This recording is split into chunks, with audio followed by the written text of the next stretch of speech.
So I've got some garden chores to do today, and one of the things I'm doing is this bed that I created last year. As you can see, the rocks are sort of delineating where the bed is, but I made this bed too wide, and I couldn't reach in from either side to the middle, and that's a big no-no when you want beds that are like where you're not going to be tilling them or digging them up, and you don't want to walk on them and stuff. So what I did was I came in and I dug down just a little bit, and I'm placing cardboard here, and then I'm going to come in and put some wood chips down on over that so that I can walk through here without destroying the beds themselves by stomping around in them. So that's what that looks like.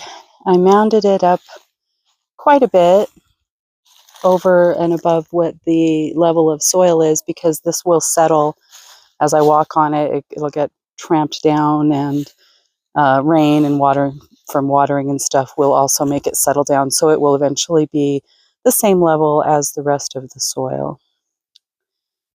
And now I'm going to come over here and I'm going to move some of this soil around, or some of the leaves around here, get them out of the way.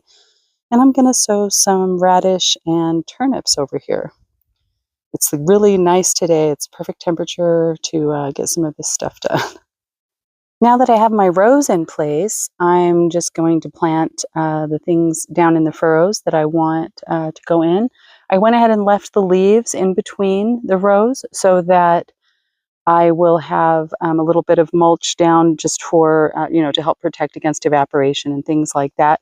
But it's also a protection against wind and things like that for the young seedlings when they come up. So the first thing I'm going to plant is a new one for me.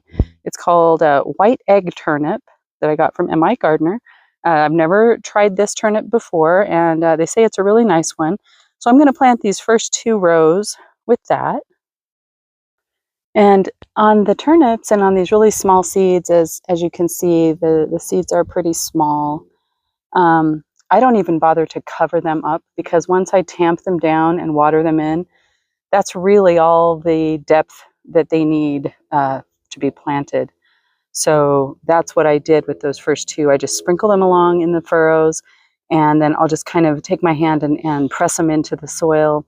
And then when I water it, that really kind of gets them cemented into the soil, so to speak. So that's what I do there, because otherwise they can get buried so deeply that they'll never have the energy to make it up out of the ground. So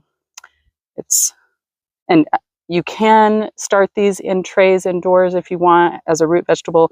I know they don't recommend it, but I'm just going to try these outside for this time. So. And as you can see, the French breakfast radish, that's one of the other radishes that I'm going to be planting. Their seed is quite a bit bigger. So I'm going to plant those a little bit further apart and maybe push them into the soil just a little bit in these other three rows, because they can handle being buried just a little bit deeper. So on the turnips, with their seeds being that small, they say to plant them 3 to 4 inches apart for good distance between each other. But I oversowed them because I'm not sure what the germination rate is. So and if I need to, I can thin them. And young turnip seedlings and radish seedlings are delightful in salad or even steamed or stir-fried, whatever. So you can't really oversow them too much. It's not a waste. So that's all done. And last year I had this whole area planted with tomatoes and peppers and eggplants. And when the season was done and I took those plants out, I put well-aged manure in here and then covered the whole thing with leaves for the winter. And so I'm not going to do anything else right now for fertilizer or anything like that. After they come up, I will fertilize them with something. So, but that's a ways away, and I think that what's in this soil right now will be just fine for them for a while. So I'm excited to have a new type of turnip to try out.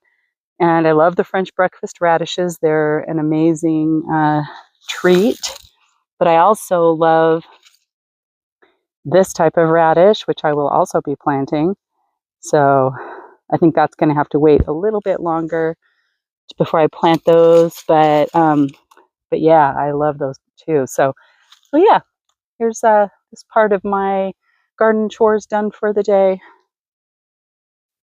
And something I forgot to mention earlier is that all of the leaves that got pulled out of these rows, I just pulled them out into the pathway, which is where they'll stay, where they'll get walked on, broken down, and turned into nice soil. So nothing goes to waste.